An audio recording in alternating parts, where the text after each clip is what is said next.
So இன்னைக்கு கர்த்தர் நம்மளோட என்ன வசனத்தை பேச போறாருன்னு நம்ம கேட்கலாம். கர்த்தருடைய பிரசன்னத்தில் நம்மளை சப்மிட் பண்ணி சொல்லலாம். ஏசப்பா, இன்னைக்கு பேசுகிற வார்த்தை எனக்குள்ள ஒரு மாற்றத்தை உண்டு பண்ணும்படியாய் நான் ஜெபிக்கிறேன். இன்னைக்கு நான் இந்த சவுண்டை கேட்கும் போது நீங்கள் என்கிட்ட என்ன பேசுகிறீங்களோ அதுக்கு என்ன நான் ஒப்பு கொடுக்குறேன். என் வாழ்க்கையில் அற்புதம் நடக்க என் இருதயத்தை நான் திறந்து கொடுக்குறேன். ஆண்டவரே, எந்த சோர்வுக்கும் நான் இடம் கொடுக்காம, எந்த டிஸ்ட்ராக்ஷனுக்கும் என்னை நான் விட்டு கொடுக்காம, ஆண்டவரே இன்னைக்கு நீங்கள் சொல்கிற வார்த்தையை அப்படியே கேட்க எனக்கு நீங்கள் உதவி செய்யுங்கப்பா. உங்கள் கரத்தில் ஒப்பு கொடுத்து நான் ஜெபிக்கிறேன்னு சொல்லி ஜெபிக்கலாமா?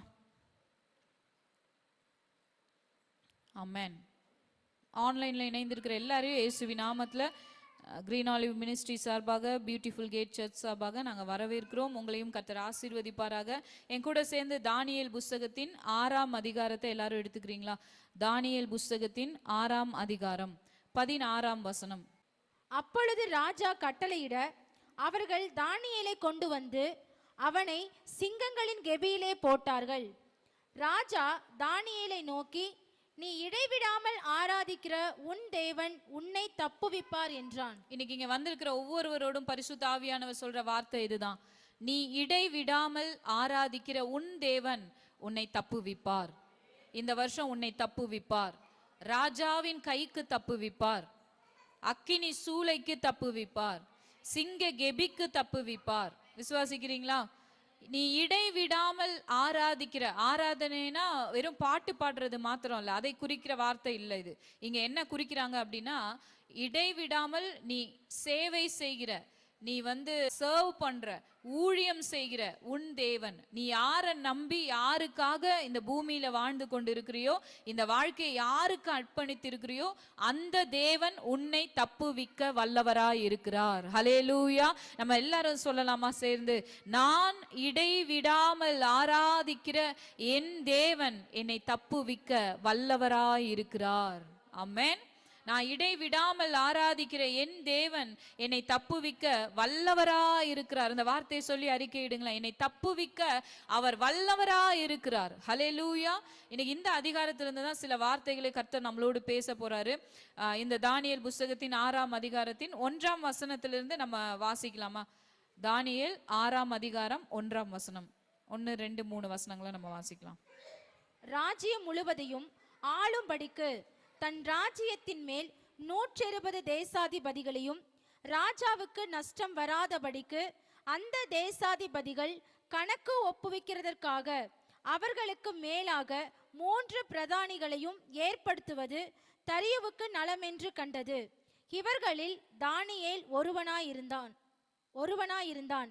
இப்படி இருக்கையில் தானியேல் பிரதானிகளுக்கும் தேசாதிபதிகளுக்கும் மேற்பட்டவனாயிருந்தான்.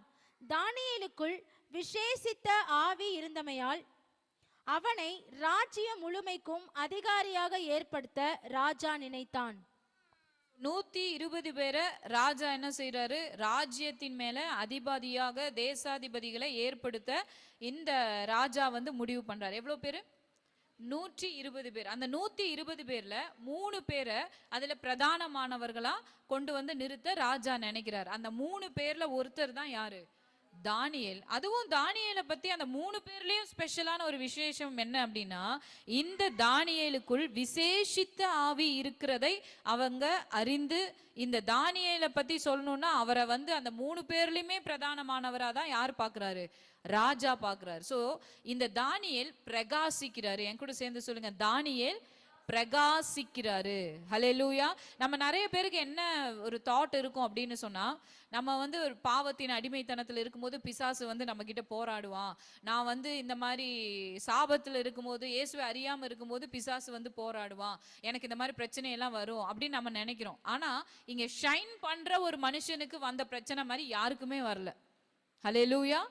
ஷைன் பண்ணும்போது, இன்னைக்கு நான் இங்க இருக்கிற ஒவ்வொருத்தரையும் பார்த்து சொல்றேன், இந்த வருஷம் நீங்க ஷைன் பண்ணுவீங்க. ஆமென். நீங்க விசேஷமானவங்களா இருப்பீங்க. உங்களை பார்க்குறவங்களே சொல்லுவாங்க, இவங்க ரொம்ப ஸ்பெஷல்னு சொல்லுவாங்க. ஹல்லேலூயா. நீங்க வேலை செய்யற இடத்துல, உங்க குடும்பத்துல, நீங்க இருக்கிற பகுதியில, வீதியில, உங்களை எங்க பார்த்தாலும் நீங்க ஊழியம் செய்யும் போது நீங்க மட்டும் ஸ்பெஷலா தெரிவிங்க, ஷைன் பண்ணுவீங்க. ஏன்னா உங்களுக்குள்ள இருக்கிற ஆவியானவர் யாரு? விசேஷமான ஆவியானவர். எல்லா மனுஷங்களை போலதான் நம்மளும் இருக்கிறோம், ஆனா நம்ம விசேஷமானவங்க. ஹல்லேலூயா. நீங்க எவ்வளவு பேர் இந்த வார்த்தையை விசுவாசிக்கிறீங்க? நீங்க விசேஷமானவங்க, நீங்க ஸ்பெஷலான ஒரு ஆவியை பெற்று இருக்கிறீங்க. பாருங்க, 120 பேர்ல 3 பேரை செலக்ட் பண்றாங்க. அந்த 3 பேர்ல தானியேல் பிரதானமானவரா இருக்கிறார். ஏன்னா அவருக்குள்ள இருக்கிற ஆவி அப்படிப்பட்டது. யாரோடையும் கம்பேர் பண்ணவே முடியாத ஒரு வாழ்க்கையை தான் இந்த வருஷத்துல இருந்து நீங்க வாழ்வீங்க. ஹல்லேலூயா. யாரு கூடயும் கம்பேர் பண்ணி நம்ம வாழ்க்கையை பார்க்கவே முடியாது. எத்தனை பேர் விசுவாசிக்கிறீங்க? ஆமென். உங்களால நம்ப முடியுதா அந்த வார்த்தையை? நான் நம்புறேன். நான் 100% நம்புறேன். நீங்க நம்புறீங்களா?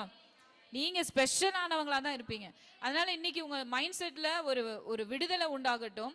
நான் வந்து கடந்த காலத்துல இருளின் அதிகாரத்துல இருக்கும்போது தான் எனக்கு இந்த மாதிரியான சவால்லாம் வரும், சாத்தான் வந்து என்னை எதிர்த்து நிற்பான். இல்ல, ஷைன் பண்ற ஒருத்தனை தான் சாத்தான் என்ன செய்வான்?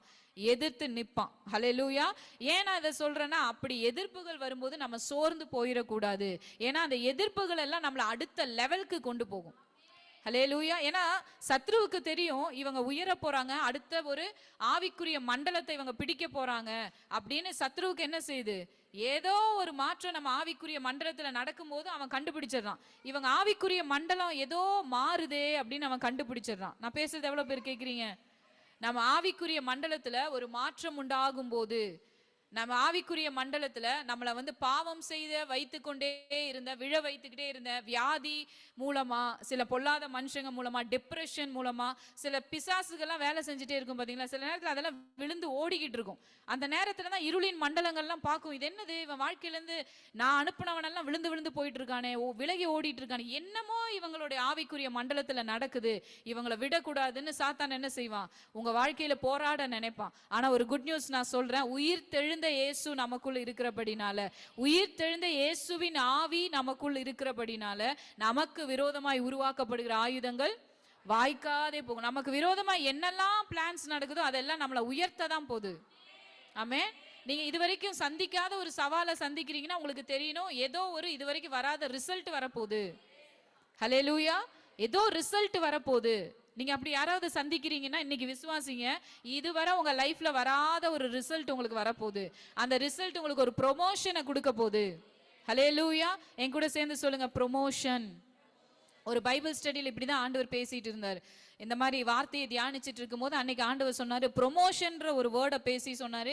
இந்த வார்த்தை எல்லாரும் வாயில சொல்லுங்க, ஆண்டவர் இங்க யாருக்கோ ப்ரொமோஷனை கொடுக்குறாருன்னு. அதுக்கப்புறம் தான் நம்ம வந்து ஒரு சாட்சியை கேட்டோம், திவ்யா சிஸ்டரோட சாட்சியை கேட்டோம்ல. அவங்களுக்கு ஆண்டவர் ஒரு ப்ரொமோஷனை சம்மந்தமே இல்லாம கொடுத்தாரு. ப்ரொமோஷன் வர வேண்டிய காலமே அது கிடையாது, அது வர்றதுக்கு சான்ஸே கிடையாது. ஆனா ஆண்டவர் என்ன கொடுத்தாரு?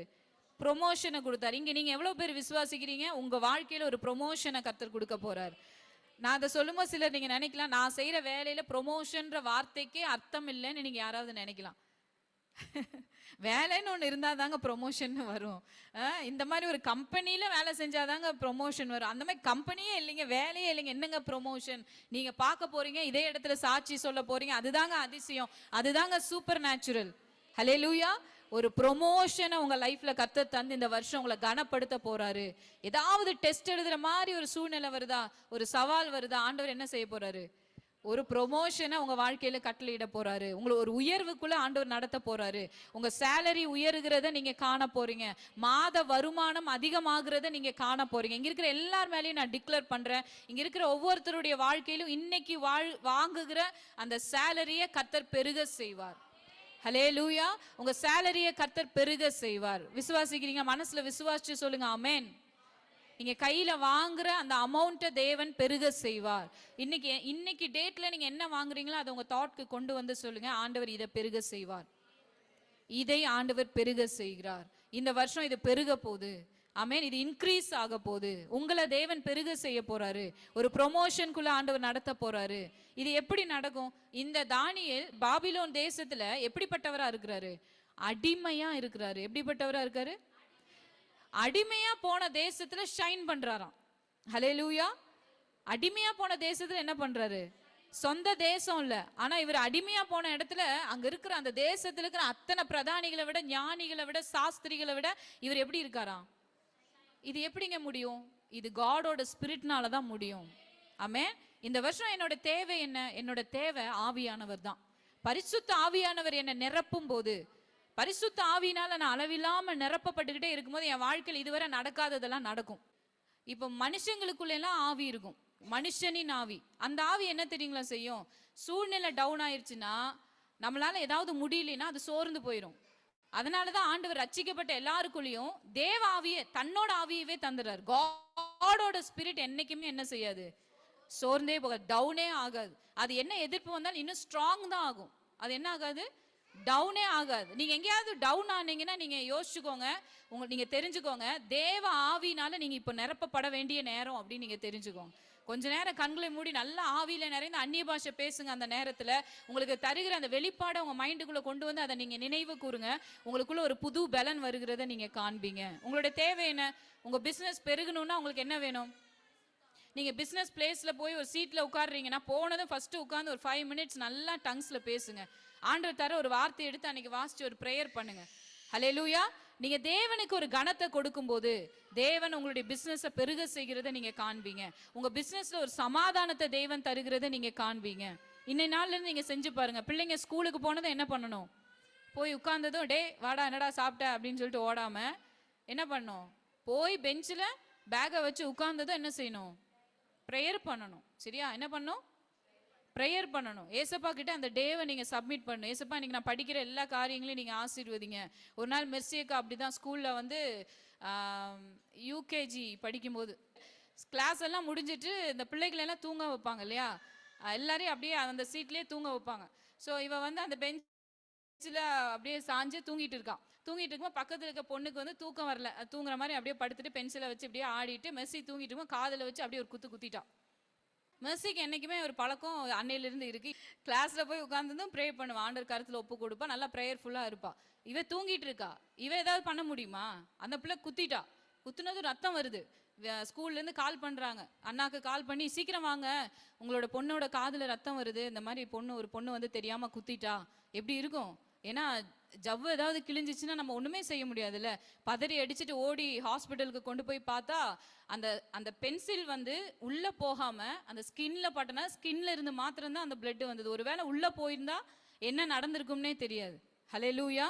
ஏன்னா நமக்கு தெரியாத ஆபத்துகள் நம்மளை சுத்தி நிறைய இருக்கு. இங்க தானியேல் ஷைன் பண்றவர் தான், ஆனா இவருக்கு தெரியாம ஒரு பிளான் அவரை சுத்தி நடந்துகிட்டே இருக்கு. நீங்க எவ்வளவு பேர் பிலீவ் பண்றீங்க இந்த சபையில இன்னைக்கு நான் கேட்கிற வார்த்தை தீர்க்க தரிசனமான வார்த்தைன்னு? ஹல்லேலூயா. ஆண்டவரே நம்மளோடு என்னோடும் உங்களோடும் பேசிட்டு இருக்கிறார். இன்னைக்கு நம்ம ஷைன் பண்ணிட்டு இருக்கோம். எனக்கு தெரியும் நான் ஷைன் பண்றேன், நீங்க எல்லாருமே ஷைன் பண்றீங்க. ஆனா நம்மளை சுத்தி சில தேவையில்லாத திட்டங்கள் தீட்டப்பட்டு கொண்டு இருக்கிறது. நமக்கு விரோதமா சில மனுஷங்க பிளான் பண்ணிட்டு இருக்கிறாங்க. சில ஆவிகள் நமக்கு விரோதமாய் சில பொல்லாத மனுஷங்களை ஏவி கொண்டுதான் இருக்கு. இன்னைக்கு இந்த அபிஷேகிக்கப்பட்ட சபையில நின்று கொண்டு இயேசுவின் நாமத்துல நான் கட்டளையிடுறேன், இங்க இருக்கிற எல்லாருடைய வாழ்க்கையிலும் நமக்கு விரோதமாய் உருவாக்கப்படுகிற ஆயுதங்கள் வாய்க்காதே போகிறது. ஹல்லேலூயா.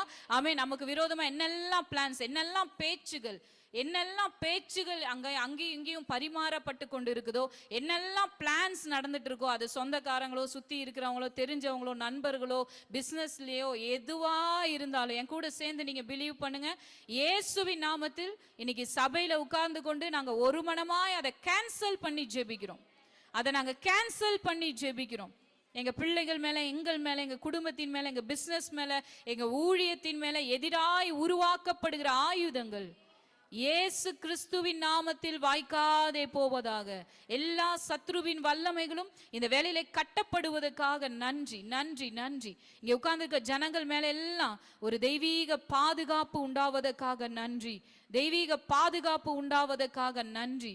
மனம் அடிவாக்க நினைக்கிற எல்லா பொல்லாத சாத்தானுடைய கிரியைகளும் இயேசுவின் நாமத்தில் கட்டப்படட்டும், இயேசுவின் நாமத்தில் கட்டப்படட்டும். ஹல்லேலூயா. ஆமென் சொல்லுங்களேன். நமக்கு விரோதமா நமக்கே தெரியாம பின்னப்படுற எந்த காரியமும் நம்ம வாழ்க்கையில கிரியை செய்ய முடியாது. ஹல்லேலூயா. ஆமென் சொல்லுங்களேன். எல்லாரும் உற்சாகமா சொல்லுங்க ஆமென். நம்முடைய பிள்ளைங்க ஸ்கூலுக்கு போயிட்டு வரும்போதெல்லாம் பாதுகாக்கிறது யாரு தான்? ஏசப்பா தான். நம்ம இல்ல. நம்ம கூட இருக்கமா? இல்ல. டீச்சர்ஸ் கூட பாதுகாக்க முடியறது இல்லை. ஆனா ஏசப்பா என்ன செய்யறாரு? பாதுகாக்கிறாரு. அதெல்லாம் அவருடைய கிருபை தான். எவ்வளவு நன்றி சொன்னாலும் அது பத்தாது இல்லையா? வெறும் சரீரத்தை மாத்திரம் அவர் பாதுகாக்கல, நம்ம பிள்ளைகளுடைய ஆத்மாவையும் அவர் பாதுகாக்கிறாரு இல்லையா? எவ்வளோ பிள்ளைகளை அவங்க சந்திக்கிறாங்க இல்லையா? ஒரு கிளாஸ்லேயே எவ்வளோ ஸ்ட்ரென்த், 40 பேர் இருக்காங்க, 30 பேர் இருக்காங்க. ஒவ்வொருத்தரும் ஒவ்வொரு விதத்தில் வளர்ந்தவங்க உள்ள வந்து நம்ம பிள்ளைங்க கூட பேசுகிறாங்க, பழகுங்கிறாங்க. ஆனால் நம்ம பிள்ளைங்களுடைய ஆத்துமாவை தேவன் தான் பாதுகாக்கிறார். எவ்வளோ நன்றி சொன்னாலும் பத்தாது இல்லையா? கெட்ட வார்த்தைகளுக்கும் கெட்ட குணங்களுக்கும் சுபாவங்களுக்கும் கர்த்தர் நம்மளுடைய பிள்ளைகளை விலக்கி பாதுகாக்கிறார். பிள்ளைகளை வைத்திருக்கிறவங்க உங்களுடைய கரத்தை உயர்த்தி ஆண்டவர்கிட்ட சொல்லுங்க, ஏசப்பா நன்றி, எங்களுடைய பிள்ளைகளை நீங்க இம்மட்டும் பாதுகாத்து நடத்துகிறதற்காக நன்றி ஆண்டவரே. இதுவரை நீங்க நடத்தி வருகிறதுக்காக நன்றி ஆண்டவரே. ஹல்லேலூயா, ஆமென். இந்த தானியேலை வளர்த்துன அவங்க அப்பா அம்மாவும் தானியேல் கூட இல்ல, ஆனா தானியேல் ஷைன் பண்றாரு. அடுத்த வசனம் வாசிக்கலாமா? 4வது வசனம். தேசாதிபதிகளும் ராஜ்யத்தின் விசாரிப்பிலே தானியேலை குற்றப்படுத்தும்படி முகாந்திரம் தேடினார்கள். ஆனாலும் ஒரு முகாந்திரத்தையும் குற்றத்தையும் கண்டுபிடிக்க அவர்களால் கூடாதிருந்தது. அவங்க எல்லாம் தானியேல் கிட்ட என்ன கண்டுபிடிக்க பாக்குறாங்க? ஏதாவது குத்தம் கண்டுபிடிக்கலாமான்னு தேடுறாங்க. ஆனா அவங்களால என்ன செய்யவே முடியல, ஒரு குற்றத்தையுமே கண்டுபிடிக்க முடியல. குற்றமே இல்லாத ஒரு வாழ்க்கை மனுஷன் தேடும்போது, ஒரு குற்றமே இல்லாத வாழ்க்கையை நீங்க வாழணும்னா அதுக்கு ஒரு சீக்ரெட் இருக்கு. என்ன தெரியுமா? நீங்க தேவனுக்கு பிரியமா நடந்துட்டீங்கன்னா யாராலையும் உங்களை குற்றம் பிடிக்கவே முடியாது. ஹல்லேலூயா. நீங்க மனுஷங்களை பிரியப்படுத்துற மாதிரி நடக்காம தேவனை பிரியப்படுத்துற மாதிரி நீங்க நடந்துட்டீங்கன்னா உங்களை யாருமே குற்றம் பிடிக்க முடியவே முடியாது, இல்லையா? வசனம் சொல்லுது. அடுத்த வசனத்தை வாசிங்களேன். அப்பொழுது அந்த மனுஷர், நாம் இந்த தானியேலை அவனுடைய தேவனை பற்றிய வேத விஷயத்திலேயே குற்றப்படுத்தும் முகாந்திரத்தை கண்டுபிடித்தலொழிய அவனை வேறொன்றிலும் குற்றப்படுத்தும் முகாந்தரத்தை கண்டுபிடிக்க கூடாது என்றார்கள். சோ அவங்களுக்கு எல்லாம் தெரிஞ்சிருச்சு, இந்த மனுஷன் வந்து எதுல வைராகியமா இருக்கான்? தேவனுடைய காரியத்துல வைராகியமா இருக்கான். அதனால இந்த மனுஷனை எதுல பிடிக்கலாம்? தேவ காரியத்தை வச்சு, தேவன் சம்பந்தப்பட்ட காரியத்துக்குள்ள இவனை வச்சு இவனை அதுல பிடிக்கலாம் அப்படின்னு தானியேல் என்ன செய்யறாங்க? குற்றம் கண்டுபிடிக்கிறதுக்காக இவங்களே ஒரு சட்டத்தை என்ன செய்யறாங்க? தீட்டுறாங்க. ஏன்னா நம்ம கிட்ட குற்றம் கண்டுபிடிக்கல, அவங்களே ஒரு சட்டத்தை என்ன செஞ்சிருவாங்க? கையில எடுத்துருவாங்க, இல்லையா? நான் அதை சொல்றதெல்லாம் நீங்க சில காரியங்களுக்குள்ள ஃபேஸ் பண்ற விஷயமா இருக்கும், இல்ல நீங்க சந்திக்க போற விஷயமா இருக்கும். அதை தான் கர்த்தர் இங்க சொல்றாரு உங்ககிட்ட. அதனால அது வரும்போது நீங்க என்ன செய்ய போறது இல்ல. நீங்க சொல்லுங்க, இதெல்லாம் பழைய கேஸ், ஆல்ரெடி கர்த்தர் எங்ககிட்ட என்ன செஞ்சிட்டாரு? சொல்லிட்டாரு. நீ பழைய ரெக்கார்டையே போட்டுக்கிட்டு இருக்காதுன்னு சொல்ற மாதிரி இன்னைக்கு கர்த்தர் ஏற்கனவே உங்ககிட்ட சொல்லிட்டு இருக்கிறாரு. ஹல்லேலூயா.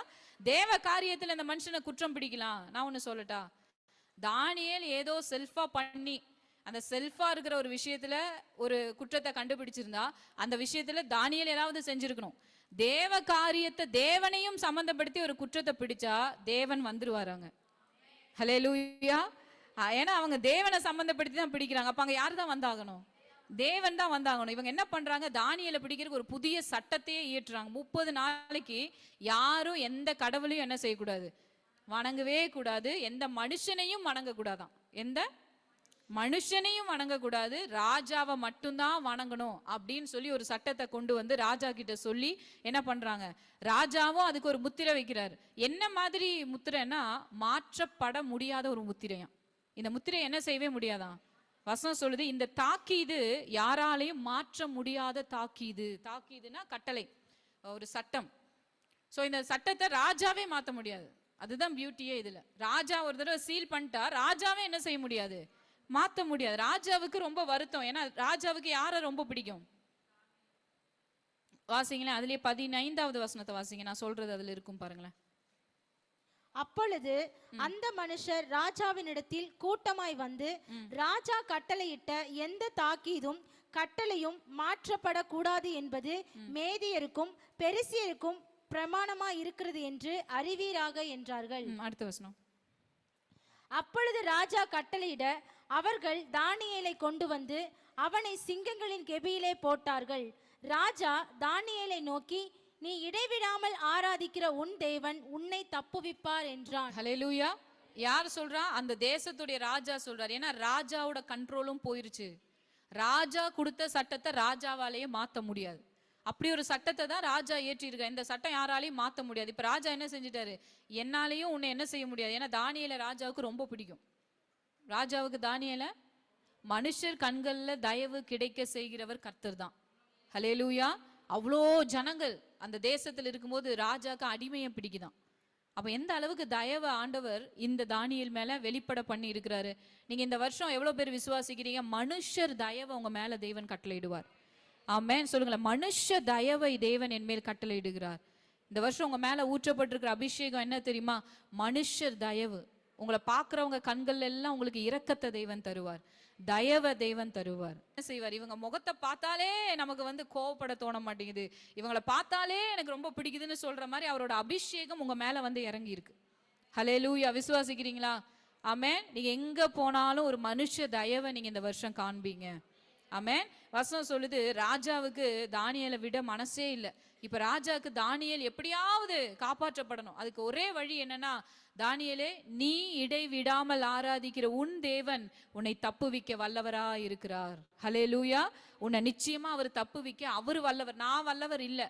இது எந்த ராஜாவும் அந்த நாட்கள்ல சொல்ல கூடாத ஒரு வார்த்தை தான். ஆனா இந்த ராஜா சொல்றாரு, என்னால முடியல. இன்னைக்கு உங்களுக்கு அறிமுகமான, உங்களுக்கு ரொம்ப நெருக்கமான யாராவது உங்ககிட்ட வந்து இந்த வார்த்தையை சொல்லியிருந்தாங்கன்னா, என்னால முடியல, உன்னை நடத்த முடியல, உன்னை போஷிக்க முடியல, உனக்கு நான் இதை செய்யணும் ஆனா என்னால செய்ய முடியல அப்படின்னு யாராவது சொல்லியிருந்தாங்கன்னா வருத்தமே படாதீங்க, தேவன் செய்ய போறாரு. ஹல்லேலூயா.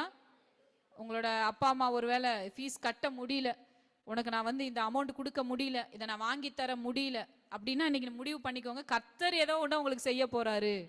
ராஜா முடியலன்னு சொல்லவே கூடாது இல்லையா? ஆனா இங்க ராஜாவே சொல்றாரு, என்னால முடியல, ஆனா நீ இடைவிடாமல் ஆராதிக்கிற உன் தேவன் உன்னை தப்புவிக்க வல்லவரா இருக்கிறார். ஹல்லேலூயா. அடுத்த வசனத்தை நம்ம வாசிக்கலாமா? 17.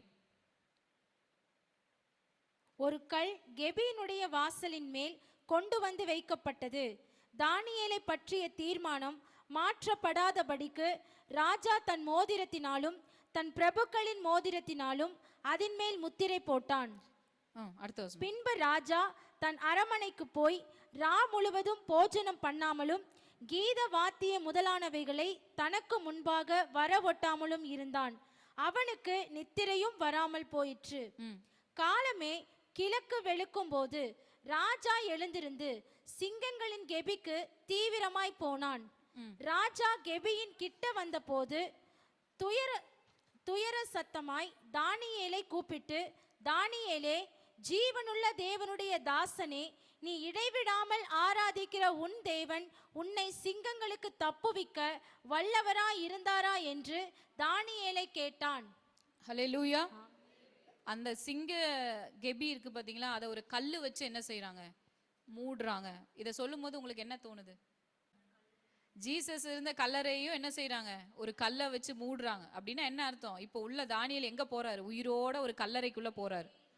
உயிரோட, மறிச்சுதான் எல்லாரும் கல்லறைக்கு போவாங்க, ஆனா இந்த மனுஷன் உயிரோட ஒரு கல்லறைக்குள்ள போறார். திரும்பி வர முடியாது, வெளியே எடுக்க முடியாது. ஏன்னா இவங்க வச்சுக்க சட்டம் என்னன்னா, அந்த கல்லை யாராவது புரட்டினாங்கன்னா அவங்களும் சாகணும். இந்த கல்லை புரட்டுனா என்ன செய்யணும்? சாக தான் செய்யணும். ஆனா இந்த கல் புரட்டப்பட்டுச்சு. ஹல்லேலூயா. இந்த கல் என்ன செய்யப்படுது? புரட்டப்படுது. உள்ள இறங்கின, கல்லறைக்குள் இறங்கின அந்த மனுஷனை ராஜா என்ன சொன்னாரோ அதே மாதிரி இயேசு தப்புவிக்க வல்லவராய் இருந்தார். ஹல்லேலூயா. அதே கல்லறைக்குள்ள மரணம் வரும் நினைச்ச இடத்துல தேவன் தம்முடைய தூதர்களை அனுப்பி சிங்கங்களின் வாயை கட்டி தானியேலை கர்த்தர் அந்த சிங்க கெபியிலிருந்து உயிரோட வெளியே கொண்டு வராரு. ஆமென். ஆக்சுவலா நம்மளை சுத்தி நடக்கிற பிளான்ஸ் எல்லாமே நம்மளை அழிக்கிறதுக்கான பிளான்ஸ் இல்லை. தேவனுடைய நாமம் நம்ம மூலமா மகிமைப்படுறதுக்காக நமக்கு எதிராக இருக்கிற பைத்தியக்காரனாகிய சாத்தான் என்ன செய்யறான்? அவனே அவனுக்கு விரோதமான திட்டங்களை போட்டுக்கிறான். ஹல்லேலூயா. இன்னைக்கு உங்க வாழ்க்கையில ஒரு டெஸ்டையோ ஒரு சவாலையோ நீங்க பாக்குறீங்க அப்படின்னு சொன்னா, நீங்க அழிய போவது இல்ல, நீங்க உயர போறீங்க. உங்க மூலமா தேவனுடைய நாமம் உயர போகுது. ஹல்லேலூயா. விசுவாசிக்கிறீங்களா? ராஜா கல்லறை கிட்ட வந்து கேக்குறாரு, தானியேலே. எப்படி கேட்டாரா? துயர சத்தமாய். எப்படி கேட்டிருப்பாரு? துயர சத்தமானா. ராஜா கல்லறைக்குள்ள விழுகல, கல்லறைக்குள்ள இல்ல, ஆனா வெளியே நின்று ராஜா என்ன செய்யறாரு? தானியேலே, நீ இடைவிடாம ஆராதிச்ச தேவன் உன்னை தப்புவிக்க வல்லவரா இருந்தாரா அப்படின்னு கேட்கிறாரு. ஆனா சிங்க கேபிக்கு ஒரு மனுஷன், ராஜாவே நீ வாழ்க. சம்பந்தமே இல்லாத ஒரு தொனி எங்க இருந்து தான் வருது? அல்லேலூயா. அதுக்கு பேர் தாங்க ரிசரக்ஷன் பவர். அதுக்கு பேர் தாங்க உயிர்த்தெழுதலின் வல்லமை. கல்லறைக்கு வெளியே நிக்கிற ஆளு பயந்துட்டு என்ன ஏதுன்னு கேட்டுட்டு இருக்கு. கல்லறைக்குள்ள இருந்து ஒரு ஆள் என்ன செய்யுது? ராஜாவே நீர் வாழ்க. உள்ள தள்ளின மனுஷனை பார்த்து இவர் என்ன சொல்றாரு? நம்மளா இருந்தா, ராஜா கொஞ்சம் எட்டி பாருங்க, அவங்களை பிடிச்சி இழுத்து உள்ள போட்டுருவோம். ஆனா இவர் என்ன செய்யறார்? ராஜாவே நீர் வாழ்க. இந்த ராஜாக்கு என்ன நடக்குதுன்னே ஒண்ணுமே புரிஞ்சிருக்காது இல்ல. ஏன்னா இது வரைக்கும் அந்த மாதிரி நடந்ததே இல்லை. இவங்க ஏன் சிங்க கேபிக்குள்ள போட்டாங்க தெரியுமா? ஏதோ கரடி இதுக்குள்ள இல்ல வேற ஏதாவது செஞ்சிருக்காங்க. ஏன் சிங்க கேபிக்குள்ள போட்டாங்க தெரியுமா? அவங்க இந்த பாபிலோன் தேசம் எல்லாம் இருக்கு பாத்தீங்களா, அங்க அவங்களுடைய தேவதையோட பேரு வந்து அனாஹிட்டா. என்னது? அனாஹிட்டா. இந்த அனாஹிட்டா வந்து சிங்கத்தின் மேல் ஏறி வருவதாக தான் அவங்க வணங்குவாங்க. ஸோ இவங்க யாராவது ஏதாவது விரோதமா செஞ்சுட்டாங்கன்னா அவங்க தெய்வத்துக்கு அவங்கள பலியிடுவதாக தான் அவங்கள கொண்டு போய் சிங்க கேபிக்குள்ள போடுவாங்க. ஸோ ராஜா எல்லாருக்கும் என்னன்னா, இப்போ அவங்களோட தேவதை என்ன செய்ய போகுது, தானியேலை அழிக்க போகுது அப்படின்னு தான் பார்த்துட்டு இருக்கிறாங்க. ஆனா இதுக்குள்ள இருந்து ராஜாவே நீர் வாழ்க அப்படின்னது தேசமே அதிர்ந்து போச்சு. ஏன் அப்படின்னா, நம்ம அனாஹிட்டாவால என்ன செய்ய முடியல, இந்த டேனியேல ஒண்ணுமே பண்ண முடியலையே. நம்ம அனாஹிட்டாவை விட யார் பெரியவர்? அவங்களுக்கு இயேசுன்ற பேர் தெரியல. அவங்க என்ன சொல்றாங்கன்னா, தானியேலின் தேவன் பெரியவர். அனாஹிட்டாவை விட யார் பெரியவர்? அல்லேலூயா. இந்த வருஷம் இயேசுவை ஆராதிக்கிறவங்களுக்கும் மெய் தெய்வத்தை ஆராதிக்காதவங்களுக்கும் தேவன் ஒரு வித்தியாசத்தை காண்பிக்க போறாரு. அங்க நடுவுல தான் நீங்க இருக்கீங்களா? ஆண்டவர் இந்த வருஷம் ஒரு வித்தியாசத்தை காண்பிப்பார். இவ்வளோ வருஷம் பொறுமையா நடந்தீங்களா? உங்க கண்ணீரை தொடச்சிட்டு பொறுமையா இருந்து வாயை கட்டி எதுவும் பேசாம தீமை செஞ்சவங்களுக்கும் நன்மை செஞ்சு அவங்களுக்காக ஜெபிச்சு, ஆண்டவர் இவ்வளோ செஞ்சு எனக்கு என்ன கிடைச்சிச்சுன்னு இன்னைக்கு யாராவது கேட்டுட்டு வந்தீங்களா? இன்னைக்கு ஆண்டவர் உங்களை பார்த்து தான் சொல்றாரு, இந்த வருஷம் என்ன ஆராதிக்கிற உனக்கும் என்ன ஆராதிக்காதவங்களுக்கும் நான் ஒரு வித்தியாசத்தை காண்பிப்பேன். ஹல்லேலூயா. உன்னோடு இருக்கிற கர்த்தரை அவங்க காண்பாங்க. ஆமென். உங்க பேரை சொல்லி நீங்க ஆராதிக்கிற தேவனை அவங்க அடையாளப்படுத்துவாங்க. விசுவாசிக்கிறீங்களா? தானியேலின் தேவன். ஆமென். தானியேலின் தேவன். அந்த வசனத்தை வாசிங்களா? அந்த சிங்க கேபியிலிருந்து தானியேல் கத்துற சவுண்டை நம்ம வாசிக்கலாமா? அப்பொழுது தானியேல், ராஜாவே நீர் வாழ்க, சிங்கங்கள் என்னை சேதப்படுத்தாதபடிக்கு தேவன் தம்முடைய தூதனை அனுப்பி அவைகளின் வாயை கட்டி போட்டார். அது ஏனென்றால் அவருக்கு முன்பாக நான் குற்றமற்றவனாய் காணப்பட்டேன். ராஜாவாகிய உமக்கு முன்பாகவும் நான் நீதி கேடு செய்தது இல்லை என்றான். ஹல்லேலூயா. அவர் என்ன சொல்றாருன்னா, நான் ராஜாவுக்கு முன்பாகவும் என்னுடைய தெய்வத்துக்கு முன்பாகவும் நான் குற்றமற்றவனாக நான் காணப்பட்டேன்னு சொல்லி அவர் சொல்றாரு. என்கிட்ட அவர் வந்து எந்த குற்றத்தையும் அவர் பார்க்கல. நான் அவருக்கு முன்பாக உண்மையா ஒப்பு கொடுத்தேன். அவர் என்ன சொல்றாரோ நான் அதை செய்துட்டு போனேன். அதனால தேவன் என்ன செய்யறாரு? சிங்கங்களின் வாயை அங்க கட்டுறாரு இல்லையா? நான் இடைவிடாமல் ஆராதிக்கிற தேவன் என்னை தப்புவிக்க வல்லவராய் இருக்கிறாருன்னா, சிங்க கெபியில போய் முட்டி போட்டு 2 மணி நேரம் ஜெபிச்சதுனால கிடையாது. நம்ம பிள்ளைங்க எல்லாம் பார்த்துருக்கீங்களா? எக்ஸாம் டைம்ல நம்ம கூட அப்படிதான் இருந்திருப்போம். எக்ஸாம் டைம்ல எல்லா புக்கையும் திருப்பிடும். நைட் எல்லாம் தூங்க மாட்டோம், பகலெல்லாம் தூங்க மாட்டோம். என்ன நம்ம நினைப்புனா, இன்னைக்கு படிக்கிறதுல தான் நமக்கு மார்க் வரப்போகுது. அப்படி மார்க் வரப்போறது இல்லை. நம்ம படிச்சதே அன்னைக்கு புரியாது. அன்னைக்கு தான் ஆக்சுவலா புரியாது. எக்ஸாம் டைம்ல திறந்தா இதெல்லாம் நம்ம படிச்சோமானே நமக்கு தெரியாது. அப்ப எதனால மார்க் வருது? டெய்லி அன்னன்னைக்கு ஸ்கூல்ல நடத்துறது அப்பப்ப படிச்சனால தான் எக்ஸாம் டைம்ல ரிவிஷன் தான் பண்ண முடியும். வேற ஒன்றும் பண்ண முடியாது இல்ல. இப்ப ரிவிஷன் பண்ணிட்டு தானியேல் சொல்றாரு, நான் கர்த்தருக்கு முன்பாக குற்றமற்றவனா இருந்தேன். ஹல்லேலூயா. இந்த தானியேல் என்ன பண்ணாரு? தேவனுக்கு முன்பாக அவர் என்ன பண்ணாரு? நீங்க தானியேல் புஸ்தகத்தின் முதல் அதிகாரத்தை வாசிச்சீங்கன்னா வாசிக்கலாமா? தானியேல் புஸ்தகத்தின் முதல் அதிகாரம் ரொம்ப சின்ன விஷயம். இதை பார்த்தா இதுக்குள்ள ஒண்ணுமே இல்லைன்னு நம்ம நினைக்கிற விஷயத்துல அவர் வைராகியம் பாராட்டுறாரு. அதுல தானியேல் புஸ்தகத்தின் 1ஆம் அதிகாரத்துல 8ஆம் வசனத்தை நம்ம வாசிக்கலாமா? தானியேல் ராஜாவின் போஜனத்தினாலும் அவர் பானம் பண்ணும் திராட்சை ரசத்தினாலும் தன்னை தீட்டுப்படுத்தலாகாது என்று தன் இருதயத்தில் தீர்மானம் பண்ணிக்கொண்டு தன்னை தீட்டுப்படுத்தாதபடி பிரதானிகளின் தலைவனிடத்தில் வேண்டிக் கொண்டான். சோ தானியேல் தன்னோட சரீரத்தை தேவனுக்கு முன்னாடி விசேஷப்படுத்துறாரு. தானியேல் என்ன செய்யறாரு? நம்மெல்லாம் தெய்வத்தை தான் விசேஷப்படுத்துவோம் இல்ல? தெய்வத்தை ஒரு இடத்துல வச்சு கொஞ்சம் பால் கொஞ்சம் பழம் அப்புறம் வந்து என்னென்னலாம் நம்ம கையில கிடைக்குமோ தெய்வத்தை விசேஷப்படுத்துவோம். ஆனா இந்த தானியேலுக்கு ஒண்ணு தெரியுது, தெய்வம் என்ன விசேஷப்படுத்தி இருக்கிறாரு.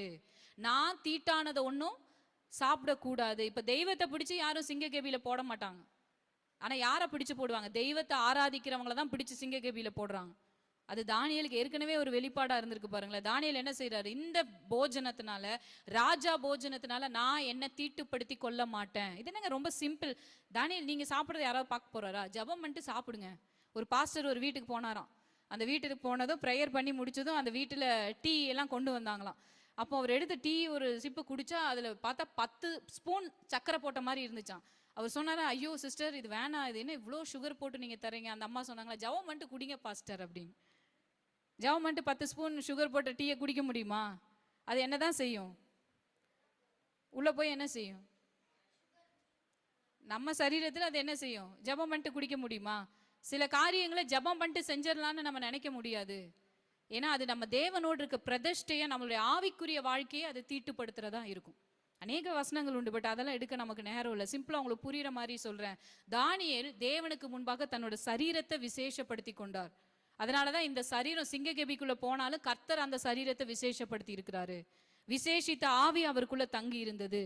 நீங்க எவ்வளவு பேர் விசுவாசிக்கிறீங்க? விசேஷித்த ஆவியை நீங்க உடையவங்களா இருக்கிறீங்க. அந்த ஆவி எங்க இருக்குன்னு தெரியுமா? உங்க பைபிளுக்குள்ள இல்ல, உங்களுக்குள்ள இருக்கு. நிறைய பேர் பைபிளை விசேஷப்படுத்துவோம், ஆனா நம்மள என்ன செய்யவே மாட்டோம்? விசேஷப்படுத்தவே மாட்டோம். உங்க கால்கள் கர்த்தர் நினைக்கிற இடத்துல நிக்கணும்னு நீங்க விரும்புங்க. உங்க வாய் கர்த்தர் விரும்புகிறத பேசணும்னு விரும்புங்க. உங்களுடைய கனெக்ஷன்ஸ் எல்லாம் கர்த்தர் விரும்புகிற பர்சன்ஸோட இருக்கணும்னு நீங்க விரும்புங்க. இல்லைன்னா நீங்க 10 அடி ஏறினீங்கன்னா அவங்க 8 அடி உங்களை இறக்கிடுவாங்க. நான் என் லைஃப்ல நிறைய பார்த்துருக்கேன். நீங்க 10 அடி ஏறிடுவீங்க ஆண்டவருக்கு என்று, சந்தோஷமா இருப்பீங்க, ஹாப்பியா இருப்பீங்க. திடீர்னு பார்த்தீங்கன்னா 8 அடி உங்களை இறக்கி விட்டுருப்பாங்க. ஏன்னா தேவையில்லாத சில கனெக்ஷன்ஸ் கூட நீங்க இருக்கும்போது, தேவனுக்கென்று பிரதிஷ்டை செய்யாத தங்க வாழ்க்கையை குறித்த மேன்மையே அறியாத ஜனங்களோடு நீங்க இணையும் போது, பிள்ளைங்களுக்கும் தான் நான் சொல்றேன், அப்படிப்பட்ட ஃப்ரெண்ட்ஷிப்ஸ் நமக்கு இருக்கும்போது 8 அடி நம்மளை இறக்கி விட்டுருவாங்க. நம்ம எங்கேயோ ஒரு ஃபயர்ல இருப்போம், ஒரு டைம்லையும் திடீர்னு வருவாங்க, அந்த விஷயம் பேசுவாங்க, இந்த விஷயம் பேசுவாங்க, சில இடத்துக்கு வா போலாம் கூட்டு போவாங்க, சில கொடுப்பாங்க. நம்ம என்ன செஞ்சிருவோம்? டவுன் ஆயிரும். அதுக்கு கையில பிராந்தி விஸ்கி தான் வேணும்னு அவசியம் கிடையாது. ஒரு பீஸா பர்கர் கூட போதும். நீங்க உட்கார்ற டேபிள்ல நீங்க என்ன பேசுறீங்கன்றது ரொம்ப முக்கியமான விஷயம். ஹல்லேலூயா. புரியுதா உங்களுக்கு? நீங்க உட்கார்ந்து ஒருத்தரோட என்ன பேசுறீங்கன்றது ரொம்ப முக்கியமான விஷயம். உங்களுடைய கனெக்ஷன்ஸை இந்த வருஷம் கவனிங்க. ஏன் ஆண்டவர் இவ்வளோ ஜெபிச்சோம், நான் இவ்வளோ செஞ்சோம், என் லைஃப் இப்படியே இருக்கே அப்படின்னு நீங்கள் யாராவது கேள்வி கேட்குறீங்கன்னா, இன்னைக்கு ஆவியானவர் உங்களை பார்த்து சொல்கிறாரு, உங்கள் கனெக்ஷன்ஸை நீங்கள் கவனிங்க. எங்கே கனெக்ட் ஆகிருக்கீங்க? யார் கூட டைம் ஸ்பெண்ட் பண்ணுறீங்க? யாரு கூட அதிகமாக நீங்கள் கான்வர்சேஷன் பண்ணுறீங்க? யாரோட நீங்கள் கலக்குறீங்க? எங்கே நீங்கள் யார் கூட ட்ராவல் பண்ணுறீங்க? இதெல்லாம் நீங்கள் யோசிச்சு பாருங்கள். இதெல்லாம் நீங்கள் திங்க் பண்ணி பாருங்கள். ஹல்லேலூயா. எவ்வளோ பேரோட கர்த்தர் பேசுறீங்க? எல்லாம் ரொம்ப அமைதியாக இருக்கீங்க. கர்த்தர் பேசுகிறாரா அவங்க கூட? உங்கள் கனெக்ஷன்ஸை திங்க் பண்ணுங்க. கர்த்தர்கிட்ட பிரச்சனை இல்லை, நம்ம தான் ஏதோ ஒரு விஷயத்தை தேவையில்லாமல் உள்ளே விட்டுருக்குறோம். ஹல்லேலூயா. பாம்பை உள்ளே விட்டுட்டு ஐயோ கொத்துதுன்னா நம்ம என்ன செய்ய முடியும்? பாம்புன்னா கொத்த தான் செய்யும். எதுக்கு உள்ளே விட்டீங்க? நீங்கள் அடித்து காலி பண்ணி தூக்கி வெளியே வீசுங்க. அந்த பிரதானி கிட்ட போய் சொல்றாரு, எனக்கு இது வேண்டாம். ஆனால் ஆண்டவர் என்ன செய்யறாருன்னா, அந்த பிரதானியுடைய கண்களில் தயவு கொடுக்குறாரு. ஹல்லேலூயா. இது ஏன்னா இந்த மனுஷன் வேண்டான்னு சொல்லிட்டா, தானியேலுக்கு ஏதாவது ஒன்று வந்துச்சுன்னா அந்த பிரதானியை ராஜா கொன்றுவார். புரியுதா உங்களுக்கு? இப்போ நான் ஒரு ஃபேவரை பிரபாக்கு நான் செய்கிறேன் அப்படின்னு சொன்னால், நான் அந்த ஃபேவர் செய்கிறதுனால எனக்கு மேலே இருக்கிறவங்க என்னை தண்டிப்பாங்கன்னா நான் செய்வேனா? யாருமே செய்ய மாட்டாங்க. யாராவது செய்வாங்களா? நீங்கள் ஒரு அதிகாரி கீழே இருக்கீங்க, உங்களுக்கு கீழே இருக்கிறவங்களுக்கு நீங்கள் ஃபேவர் பண்ணால் அது பிரச்சனையாச்சுன்னா உங்கள் வேலை போயிடும்னா நீங்கள் பண்ணுவீங்களா? நீங்கள் அந்த லெட்டரில் சைன் பண்ணுவீங்களா? ஆனால் இந்த பிரதானி சைன் பண்ணுறாரு. ஓகே, நீ எந்த போஜனம் வேண்டாம், நீ சொல்கிற மாதிரியே உனக்கு நாங்கள் மரக்கறிகளை தரோம், நீ சாப்பிடு. இது நடக்க சான்ஸே இல்லை. ஆனால் காடோட ஸ்பிரிட் யாருக்குள்ளே இருக்கோ, தேவன் அங்கே மனுஷ தயவை கட்டளையிடுவார். மனுஷங்களை கண்டு இந்த வருஷம் நீங்கள் பயப்படவே பயப்படாதீங்க. கர்த்தர் சொல்லிட்டார், மனுஷ தயவு நம்ம மேலே இருக்கு. ஹல்லேலூயா. விசுவாசிக்கிறீங்களா? மனுஷ தயவை தேவன் நமக்கு கட்டளையிட்டு இருக்கிறாரு. ஆமென். ஸோ அந்த இடத்துல அவர் நிற்க ஆண்டவர் கிருபை செய்கிறாரு. அது மாத்திரம் இல்லை, அதுக்கு அடுத்தது ராஜாக்கு ஒரு சொப்பனம் வருது இல்லையா? ராஜாக்கு சொப்பனம் வரும்போது அந்த ராஜா சொல்றார், இந்த சொப்பனத்தை யார் சொல்லலையோ அவங்கள நான் கொன்று போட்டுருவேன். இந்த தானியேல் வழியே போய் சொல்றாரு, இந்த சொப்பனத்துக்கான அர்த்தத்தை நான் சொல்றேன் அப்படின்னு. அப்படி சொல்லிட்டு அவர் என்ன செய்யறாரு? 2ஆம் அதிகாரத்தில் நீங்க வாசிச்சு பார்த்தீங்கன்னா, இந்த தானியேல் என்ன பண்றாரு அப்படின்னு சொன்னா, தன்னுடைய நண்பர்களை கூட்டிக் கொண்டு அந்த தரிசனத்துக்கான அர்த்தம் தெரியறதுக்காக, வாசிங்க தானியேல் 2ஆம் அதிகாரம் 17 வாசி 16 வாசிக்கலாமா? தானியேல் 2:16. தானியேல் ராஜாவினிடத்தில் போய் சொப்பனத்தின் அர்த்தத்தை ராஜாவுக்கு காண்பிக்கும்படி தனக்கு தவணை கொடுக்க விண்ணப்பம் பண்ணினான். இவர் போய் விண்ணப்பம் பண்றாருன்னா வழிய போறாரு. பின்பு தானியேல் தன் வீட்டுக்கு போய் தானும் தன் தோழரும் பாபிலோனின் மற்ற ஞானிகளோடு கூட அழியாதபடிக்கு இந்த மறைபொருளை குறித்து பரலோகத்தின் தேவனை நோக்கி இரக்கம் கேட்கிறதற்காக அனனியா, மீஷாவேல், அசரியா என்னும் தன்னுடைய தோழருக்கு இந்த காரியத்தை அறிவித்தான். பின்பு ராக்காலத்தில் தரிசனத்திலே தானியேலுக்கு மறைபொருள் வெளிப்படுத்தப்பட்டது. அப்பொழுது தானியேல் பரலோகத்தின் தேவனை ஸ்தோத்தரித்தான். பின்பு தானியேல் சொன்னது, தேவனுடைய நாமத்துக்கு என்றென்றைக்கும் உள்ள சதா காலங்களிலும் ஸ்தோத்திரம் உண்டாவதாக. ஞானமும் வல்லமையும் அவருக்கே உரியது. அவர் காலங்களையும் சமயங்களையும் மாற்றுகிறவர். ராஜாக்களை தள்ளி ராஜாக்களை ஏற்படுத்துகிறவர். ஞானிகளுக்கு ஞானத்தையும் அறிவாளிகளுக்கு அறிவையும் கொடுக்கிறவர். அவரே ஆழமும் மறைபொருளுமானதை வெளிப்படுத்துகிறவர். இருளில் இருக்கிறதை அவர் அறிவார். வெளிச்சம் அவரிடத்தில் தங்கும். அடுத்த வசனம். என் பிதாக்களின் தேவனே, நீர் எனக்கு ஞானமும் வல்லமையும் கொடுத்து நாங்கள் உம்மிடத்தில் வேண்டிக் கொண்டதை இப்பொழுது எனக்கு அறிவித்து ராஜாவின் காரியத்தை எங்களுக்கு தெரிவித்தபடியினால் உம்மை துதித்து புகழுகிறேன் என்றான். ஹல்லேலூயா. தானியேல் வந்து சிங்க கெபியில தேவனை ருசிக்கல. தானியேல் சிங்க கெபி எல்லாம் பார்க்கறதுக்கு முன்னாடியே தானியேல் வந்து என்ன செஞ்சிட்டாரு? தேவனை ருசிச்சிட்டாரு. ஹல்லேலூயா. இன்னைக்கு நம்ம மைண்ட் செட் எல்லாம் மாறட்டும். ஒரு பிரச்சனை வரும்போது நம்ம தேவனை ருசிக்கிறது கிடையாது. அதுக்கு முன்னாடியே தேவனை ருசிச்சுட்டு தான் அந்த பிரச்சனையை நம்ம சந்திக்கிறோம். அப்படி நம்ம சந்திக்கும் போது என்ன ஆகும்னா, நம்ம ருசித்த தேவனை நம்ம மூலமா தேசமே ருசிக்க ஆண்டவர் கிருபை செய்வார். இங்க தானியேலுக்கு தெரிஞ்சிருச்சு, ராஜா சொன்ன அந்த சொப்பனம், அவர் கண்ட சொப்பனத்தை யாராலையும் அந்த பாபிலோன்ல சொல்லவே முடியல. ஆனா இந்த தானியேல் போய் பரலோக தேவனிடத்துல, உலகத்துல இருக்கிறவங்களுடைய ஞானம் செயல்பட முடியாத நேரத்துல அவர் தேவ ஞானத்துக்காக தன்னை கொண்டு போய் என்ன செய்யறாரு? அர்ப்பணிக்கிறாரு. அப்படி அர்ப்பணிக்கும் போது அவர் கூட நிக்க சில தோழர்கள் இருந்தாங்க. பக்கத்துல இருக்கவங்களை பார்த்து கேளுங்க, உங்களுக்கு ஸ்பிரிச்சுவல் ஃப்ரெண்ட்ஸ் இருக்காங்களா? நீங்க ஜெபிக்க கூப்பிட்டா உங்க கூட வந்து உங்களுக்கு எத்தனை வயசா இருந்தாலும் இந்த கேள்வி நீங்க கண்டிப்பா கேட்கணும். உங்களுக்கு எத்தனை வயசா இருந்தாலும் நீங்க கேட்கணும். சின்ன பிள்ளையா இருந்தாலும் நீங்க கேட்கணும். உங்களுக்கு ஜெபிக்க ஆட ஓட உருள மட்டும் ஃப்ரெண்ட்ஸ் கிடையாது.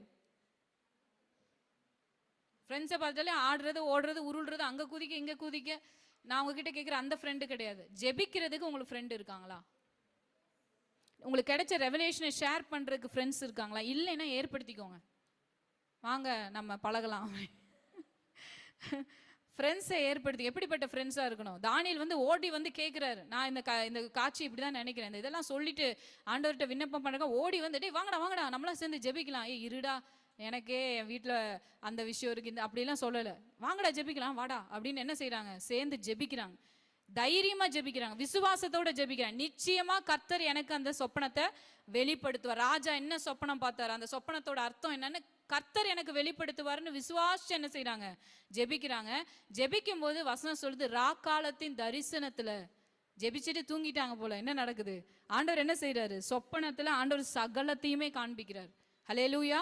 அப்பதான் புகழ்றாரு, ஆண்டவரே நீங்க தான்ப்பா ஞானம், அவன் நீங்க தான்ப்பா வல்லமை, நீங்க தான்ப்பா மகிமை உள்ளவர். அந்நிய தேசத்துல உட்கார்ந்து நான் உங்களை பார்த்து கூப்பிடும்போது, என் பிதாக்களின் தேவன் எனக்கு நீங்க பதில் தரீங்க, நீங்க நல்லவர் அப்பா, நீங்க தான்ப்பா காலத்தை மாத்துறவர், நீங்க தான்ப்பா சமயத்தை மாத்துறவர், நீங்க ராஜாக்களை தள்ளி ராஜாக்களை ஏற்படுத்துறவருப்பா அப்படின்னு என்ன சொல்ற? ராஜாக்கு கூட அதிகாரம் இல்லப்பா, அதை விட நீ தான்ப்பா பெரியவர்.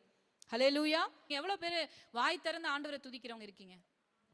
மௌன ஆராதனை செய்யறவங்க இல்ல, வாய் திறந்து கர்த்தரை துதிப்பீங்களா? வீட்டுல ஆண்டவர் நன்மை செய்யும்போது வாய் திறந்து துதிச்சிருங்க. ஹல்லேலூயா. சத்தமா துதிச்சிருங்க. ஆண்டவர் இதெல்லாம் நீங்க செஞ்சிருக்கீங்க, ஸ்தோத்திரம் அப்பா, நன்றி அப்பா. ஹல்லேலூயா. ஒருவேளை இது வரைக்கும் இல்லைன்னா இன்னைக்கு ஆண்டவர் கரத்துல அர்ப்பணிச்சு சொல்லுங்க, நான் வாய் திறந்து ஆண்டவரை துதிப்பேன். நான் வந்து நம்மளுடைய டெஃபென்டம் பிரதர்ஸே ஆராதிக்குமா அவங்க கிட்ட சொல்லுவேன், வாய் திறந்து நீங்க ஆராதிங்க, உங்க சவுண்ட் எப்படி இருந்தாலும் பரவாயில்ல, உங்க சத்தத்தை ஆண்டவர் நேசிக்கிறாரு. வெறும் ஆக்ஷன்ல மட்டும் இல்ல, நீங்க வாய் திறந்து என்ன செய்யுங்க, ஏன்னா உங்க சவுண்டை, உங்க வாயிலிருந்து வர சவுண்டை கர்த்தர் நேசிக்கிறார். கர்த்தருக்கு ரொம்ப பிடிக்கும் உங்க சவுண்டு, ஆண்டவருக்கு ரொம்ப பிடிக்கும் உங்க வாய்ஸ், ஆண்டவருக்கு ரொம்ப பிடிக்கும். ஹல்லேலூயா. அதனால என்ன செய்யணும்? நம்ம வார்த்தையை சொல்லி கர்த்தரை ஆராதிக்கணும். ஆமென். அவர் சொல்றாரு, ஞானிகளுக்கு ஞானத்தை நீங்க தான்ப்பா கொடுக்குறீங்க, அறிவாளிகளுக்கு நீங்க தான்ப்பா அறிவை கொடுக்குறீங்க. ஞானிகளுக்கு எதுக்கு ஞானம்? முட்டாள்களுக்கு தான் என்ன வேணும்? ஆனா தானியேல் என்ன சொல்றாரு? நீங்க ஞானிகளுக்கு ஞானத்தை கொடுக்குறீங்க, அறிவாளிகளுக்கு. ஏன் ஆண்டவர் அப்படி கொடுக்குறாரு? ஞானம்னா என்னன்னு தெரியுங்களா? மெய் ஞானம்னா என்னன்னு தெரியுங்களா? இவரு தாங்க தேவன் அப்படின்னு அறியறோம் பாத்தீங்களா, அதுதான் ஞானம். ஆண்டவர் சொல்றாரு, நான் தான் தேவன் அறிகிற உனக்கு, இந்த ஞானிக்கு நான் இன்னும் ஞானத்தை கொடுப்பேன், யாருக்கும் கொடுக்காத ஞானத்தை கொடுப்பேன். எவ்வளவு பேர் விசுவாசிக்கிறீங்க? ஹல்லேலூயா. ஞானிகளுக்கு அவர் ஞானத்தை கொடுக்கிறார், அறிவாளிகளுக்கு தான் அவர் அறிவை கொடுக்கிறார். எந்த அறிவாளி? இவர் தாங்க கர்த்தர், இயேசு தாங்க தேவன். ஒரு அறிவு இருக்கு பாத்தீங்களா நமக்கு, அந்த அறிவு உடையவர்களுக்கு அவர் அறிவை கொடுக்கிறவரா இருக்கிறாரு. எத்தனை அறிவாளிங்க இங்க இருக்கீங்க? ஆமேன்னு சொல்லுங்க. எத்தனை ஞானிகள் இங்க இருக்கீங்க? ஹல்லேலூயா. உங்களுக்கு ட்ரீட்மெண்ட் பார்க்குற டாக்டர்ஸை விட நீங்க ஞானின்னு விசுவாசிக்கிறீங்களா? ஏன்னா அந்த டாக்டர்ஸ் எல்லாம் படைச்சவர் உங்களுடைய தேவனா இருக்கிறாரு. ஹல்லேலூயா. உங்களை இன்டர்வியூ பண்ண போறவங்களை விட நீங்க ஞானின்னு விசுவாசிக்கிறீங்களா? ஹல்லேலூயா. விசுவாசி, உங்களுக்கு மேல அதிகாரத்தில் இருக்கிற எல்லாரை விட நீங்க தான் ஞானிகள்னு விசுவாசிக்கிறீங்களா? இங்க தானியேல் விசுவாசிக்கிறார், ராஜாவை விட என் தேவன் பெரியவர். ஆண்டவர் அந்த ஞானிக்கு ஞானத்தை கொடுக்கிறார். என்ன ஞானம்? இந்த சொப்பனம். இதுதான் சொப்பனம். சாதாரண சொப்பனமா? இனி வரும் காலங்கள்ல நடக்க போறது எல்லாத்தையும் தானியேல் எடுத்துறாரு.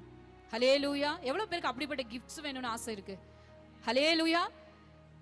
நம்ம லாஸ்ட் ஏதோ ஒரு ஃபாஸ்டிங் ப்ரேயர் நடத்தும் போது ஆண்டவர் நம்மளோட இந்த வேர்டை நம்மளுடைய சர்ச்சில் ரிலீஸ் பண்ணார்.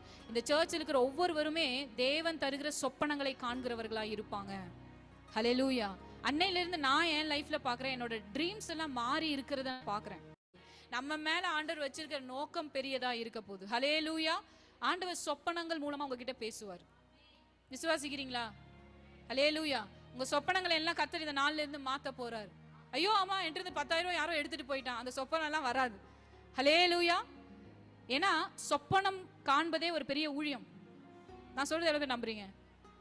யோவேல் புத்தகத்துல என்ன சொல்லுது? மாம்சமான யாவர் மேலும் குமாரர்கள் என்ன செய்வாங்க? தீர்க்கதரிசனம் சொல்லுவாங்க. மூப்பர்கள் என்ன செய்வாங்க? சொப்பனங்கள். ஆமென். வசனத்தை நல்லா தியானிங்க. ஆண்டவர் சமூகத்துல ஒரு ஜெபத்தை பண்ணிட்டு படுங்களேன். உங்க சொப்பனத்தின் மூலமா ஆண்டவர் ஊழியம் செய்வார். கர்த்தருக்குள்ள ஒரு ரெஸ்ட்டை எடுங்க பார்க்கலாம். ரெஸ்ட்ல கூட உங்ககிட்ட வந்து ஆண்டவர் பேசுவாரு. அதுவே பயங்கரமா இருக்க போகுது. உங்க லைஃப்ல என்னெல்லாம் நடக்கும், உங்க பிள்ளைங்களுக்கு என்ன நடக்கும், நம்ம தேசத்துல என்ன நடக்கும், இதெல்லாம் ஆண்டவர் வெளிப்படுத்துவார். தேவ ஆவி நமக்குள்ள வந்துட்டாருன்னா நம்ம எந்த எல்லைக்கும் நம்மளால போக முடியும். ஆமென். எப்படிப்பட்ட ஊழியங்களையும் நம்மளால செய்ய முடியும். நீங்க எவ்வளவு பேர் விசுவாசிக்கிறீங்க? தானியேலுக்குள் தேவன் தந்தது போல விசேஷித்த ஆவியை தேவன் நமக்குள்ளும் தருவார். நீங்க எல்லாம் ரிசீவ் பண்ண ரெடியா இருக்கிறீங்களா? உங்க அழைப்பு என்னன்றதை கண்டுபிடிச்சு ஊழியம் செய்ய ரெடியா இருக்கிறீங்களா? உங்க பிளேஸ் வந்து ஒரு பொருட்டே கிடையாதுன்னு இன்னைக்கு தானியேல் புத்தகத்திலிருந்து நீங்க அறிஞ்சுக்கிட்டீங்க. தானியேல் இருந்தது அடிமைத்தனம் தான். ஆனா அவரோட கிஃப்ட் அது தடை செய்யவே முடியல. தேவன் வச்ச அழைப்பு அது தடை செய்யவே முடியல. இன்னைக்கு நம்ம நிறைய பேர் என்ன நினைக்கிறோம்னா, ஐயோ இந்த மாதிரி சூழ்நிலை இருக்கு, இது மாறிட்டா நான் ஆண்டவருக்காக ஷைன் பண்ணுவேன், இது நடந்துட்டா நான் பாருங்க ரெகுலரா சர்ச்சுக்கு வந்துடுவேன், எனக்கு மட்டும் இது கிடைச்சிட்டா நான் பாருங்க ஆண்டவருக்கு கொடுத்துருவேன். இல்ல, இது நடந்துட்டான்னா அது நடக்கவே சாத்தான் விட மாட்டான். ஏன்னா எது மேல இருக்கு? இது நடக்கணும், இது நடக்கணும். பார்வை அங்க வைக்காதீங்க. நீங்க எங்க இருந்தாலும் ஷைன் பண்ணுங்க. கர்த்தருக்காக எழும்பி பிரகாசிங்க. தேவையில்லாததெல்லாம் ஒதுக்கிட்டு ஷைன் பண்ணுங்க. கேக்குறீங்களா? தேவையில்லாததை வச்சுக்கிட்டே நம்மளால ஷைன் பண்ண முடியும். ஆனா நான் ஏற்கனவே சொன்ன மாதிரி நீங்க 10 அடி ஏறினா அவங்க 8 அடி இறக்கிடுவாங்க. ஹல்லேலூயா. அதனால தேவையில்லாததை ஒதுக்கிட்டீங்கன்னா நீங்க ஷைன் பண்ணும்போது அதுக்கப்புறம் அதை யாராலையும் தடுக்கவே முடியாது. ஹல்லேலூயா. இங்க இதே தேவன் தான் சிங்க கெபியில யாருக்கு பதில் கொடுக்குறா? தானியேலுக்கு பதில். அதனாலதான் தானியேலுக்கு சிங்க கெபியை பார்த்தா என்ன இல்ல, ஏன்னா அவர் முன்னாடியே என்ன பண்ணிட்டாரு? அவர் ஆண்டவரை ருசிச்சிட்டார். அவருக்கு தெரியும் இந்த தேவன் எப்படிப்பட்டவர், இவருக்கு லிமிட்டே கிடையாது. சிங்க கெபி அவருக்கு லிமிட் கிடையாது, அங்கேயும் அவர் வருவார்னு தெரியும். ஏதோ ஒன்ன கர்த்தர் செய்ய போறாருன்னு தெரியும். ஹல்லேலூயா. அவர் நினைச்ச மாதிரியே தேவன் தூதர்களை அனுப்பி சிங்கங்களின் வாயை என்ன செஞ்சிட்டாரு? கட்டிட்டாரு. போயிடுங்களேன். தானியேல் 6ஆம் அதிகாரம் நம்ம வாசிச்ச அடுத்த வசனம் நம்ம வாசிக்கலாமா? தானியேல் 6ஆம் அதிகாரம்.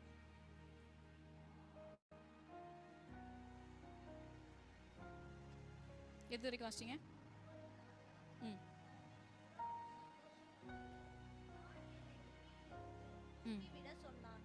அப்படியே தானியேல் கெபியிலிருந்து தூக்கிவிடப்பட்டான்.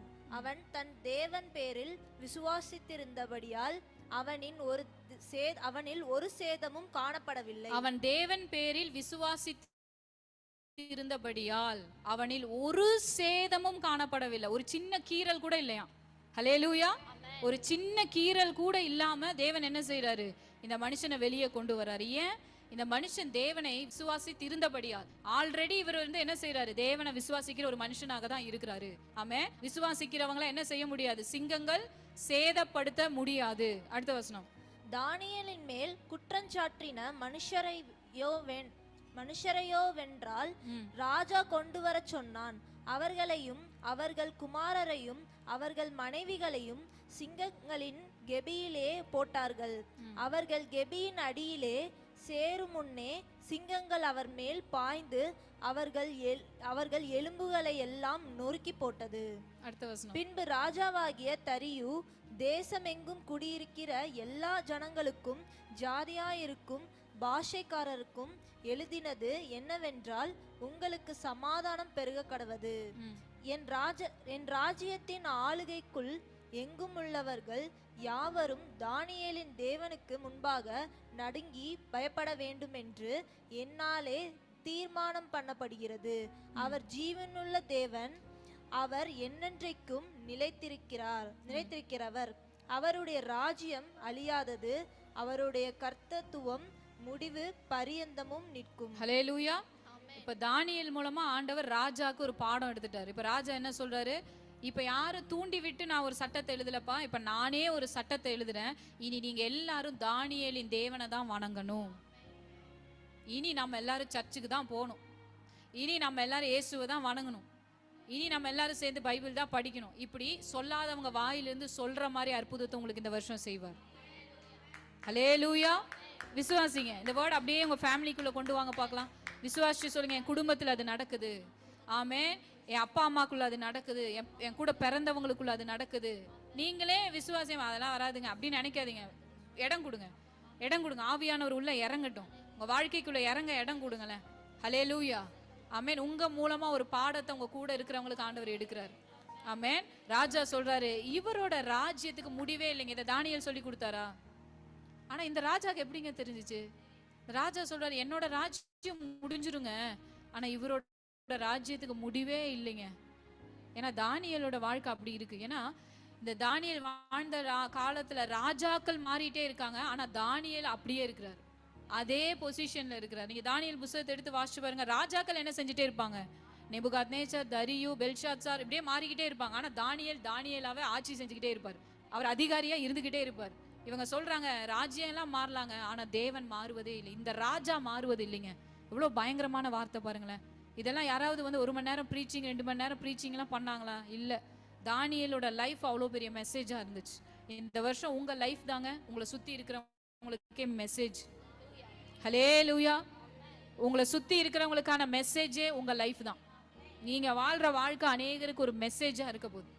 அது சாதாரண மெசேஜ் இல்ல, ரிசரக்ஷன் மெசேஜ், உயிர்த்தெழுதலின் செய்தி. ஹல்லேலூயா. இயேசு உயிர் தெழுந்துட்டார், அவர் தெரிந்தா இப்ப எனக்கு என்ன அப்படிம்பாங்க. ஆனா அந்த உயிர்த்தெழுதலின் வல்லமை உங்க வாழ்க்கையில் இருந்துச்சுன்னா அது யாராலையும் மறுதளிக்கவே முடியாது. இந்த வருஷம் அதை தான் எல்லாரும் பார்க்க போறாங்க. சொல்லுங்களேன், என்னோட பேரண்ட்ஸ் பார்க்க போறாங்க, என்னோட பிள்ளைங்க பார்க்க போறாங்க, நான் சம்பந்தப்பட்ட இடத்துல இருக்கிறவங்க பார்க்க போறாங்க, என் வீதியில இருக்கிறவங்க பார்க்க போறாங்க, என் ஊர்ல இருக்கிறவங்க பார்க்க போறாங்க, என் மூலமா அநேக ஜனங்கள் பார்க்க போறாங்க. ஹல்லேலூயா. இந்த ராஜா தொடர்ந்து சொல்றாரு, அவர் பிரசங்கத்தையும் முடிக்க மாட்டேங்கிறாரு. அவர் தொடர்ந்து சொல்றாரு 27ல, தானியேலை சிங்கங்களின் கைக்கு தப்புவித்த அவரே தப்புவிக்கிறவரும் ரட்சிக்கிறவரும் வானத்திலும் பூமியிலும் அடையாளங்களையும் அற்புதங்களையும் செய்கிறவருமாய் இருக்கிறார் என்று எழுதினான்.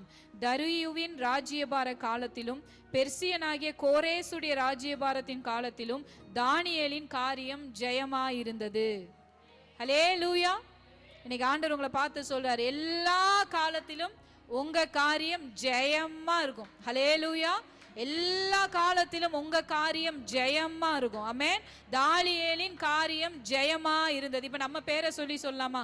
ஹேமா பிரவீனின் காலம் ஜெயமா இருக்கும். ஆமென். உங்க பேர் சொல்லி சொல்லுங்க, உங்க பேர் சொல்லி சொல்லுங்க. சத்தமே இல்லை. உங்க பேரே மறந்துட்டீங்களா? என் பேர் என்ன, தரியுவா, தானியேலா? உங்க பேர் என்ன? உங்க பேர் சொல்லி சொல்லுங்க. ரெடி? 3, 2, 1. எல்லா காலத்திலையும் எல்லா சீசன்லயும் சரியா, அது என்ன சீசன்னாலும் ஆண்டவர் என்ன செய்வார், உங்க காலத்தை ஜெயமா வைப்பார். ஏன்னா நீங்க என்ன செய்றீங்க, காலத்தை படைச்சவரை ஆராதிக்கிறீங்க. நீங்க யாரை ஆராதிக்கிறீங்க? நம்ம தேவன் இருக்கார் பாத்தீங்களா, காலத்தை படைக்கும் போது எப்படி படைக்கல, 1 2 3 4 12 அப்படின்னு எல்லாம் அவர் என்ன செய்யல. அவர் எப்படி படைச்சார்னா இங்க வந்து நின்னு காலத்தை படைச்சார். சோ நம்முடைய இயேசு காலத்துக்கு உள்ள இருக்கிறவர் இல்ல, அவர் தான் காலத்தை படைச்ச தேவன். ஹல்லேலூயா. காலம் இயேசு என்ன செய்யவே முடியாது. எவ்வளவு பேருக்கு நான் சொல்றது புரியுது? இந்த பூமியில வாழ்ற வாழ்க்கைக்கு தான் டைம் எல்லாம் இருக்கு. இன்னைக்கு 12 மணி 1 மணி, தேவனுக்கு டைம் எல்லாம் கிடையாது. அதனாலதான் அவர் என்ன செய்யறார், தண்ணீரை திராட்சை ரசமாய் மாற்றுகிறார்.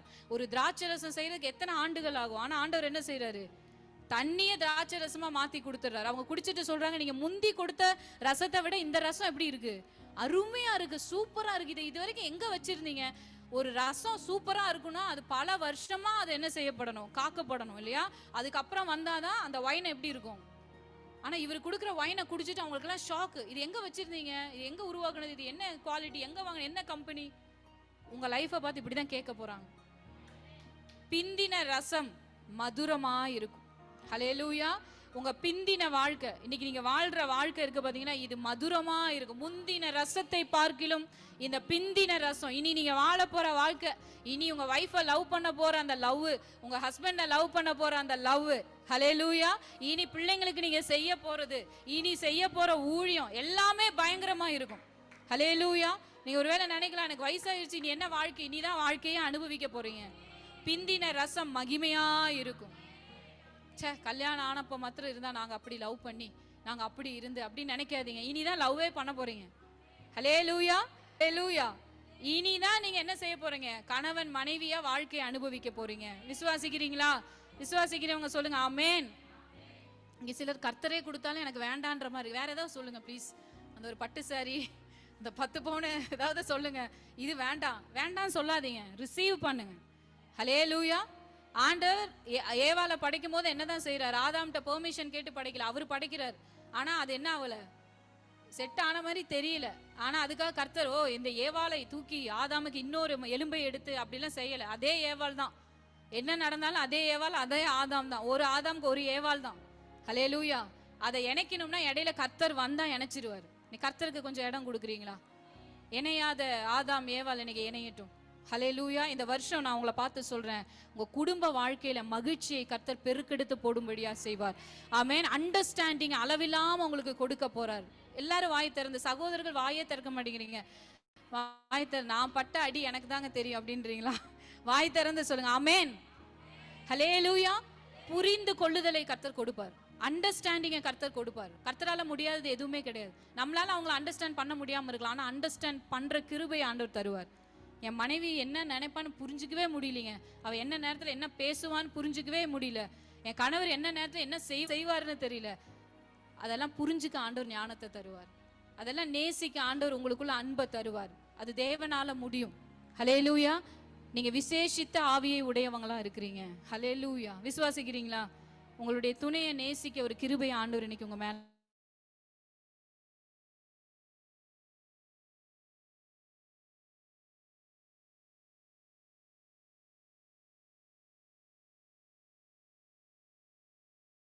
தயவு ஆண்டவர் தருவார். ஒரு நிமிஷம் கண்களை மூடி சொல்லுங்க, அந்த தயவை இன்னைக்கு நான் பெற்றுக்கொள்றேன். ஹல்லேலூயா. எல்லா கணவன்மாரும் எல்லா மனைவிமாரும் கண்களை மூடி சொல்லுங்களேன், ஏசப்பா அந்த தயவை நான் பெற்றுக்கொள்றேன். இங்க இருக்க சிலருடைய இருதயத்தை கர்த்தர் இன்னைக்கு பலப்படுத்தி, எல்லாத்தையும் அனுபவிக்கிறீங்க, எல்லாத்தையும் பாக்குறீங்க, ஆனா ஒண்ணு மட்டும் அனுபவிக்கவே முடியல. இந்த அன்பை அனுபவிக்க முடியல, இந்த தயவை அனுபவிக்க முடியல. இன்னைக்கு ஆண்டவர் சொல்றாரு, அதை இந்த வருஷம் நீங்க அனுபவிப்பீங்க. இயேசுவின் நாமத்தில் அவருடைய ஊழியக்காரியாய் நான் அதை ரிலீஸ் பண்றேன். காட்ஸ் லவ், அகாப்பே லவ் நான் ரிலீஸ் பண்ணி ஜெபிக்கிறேன். ஹார்ட்டை திறந்து சொல்லுங்க, I receive it in Jesus name. நான் பெற்றுக்கொள்கிறேன் இயேசுவின் நாமத்துல. ஹல்லேலூயா. நான் பெற்றுக்கொள்கிறேன் இயேசுவின் நாமத்துல. ஹல்லேலூயா, ஹல்லேலூயா, ஹல்லேலூயா. ஒரு தேவ பிரசன்னம் இந்த வேலையில நிரப்பட்டும். ஒரு தேவ பிரசன்னம். இங்க இருக்கிற பெண்களுக்கு ஒரு வார்த்தை ஆவியானவர் இந்த வேலையில சொல்றாரு. அதை கேக்குறீங்களா? விசுவாசத்தோட கேக்குறீங்களா பெண்களே? நீதிமொழிகள் 31ஆம் அதிகாரம்.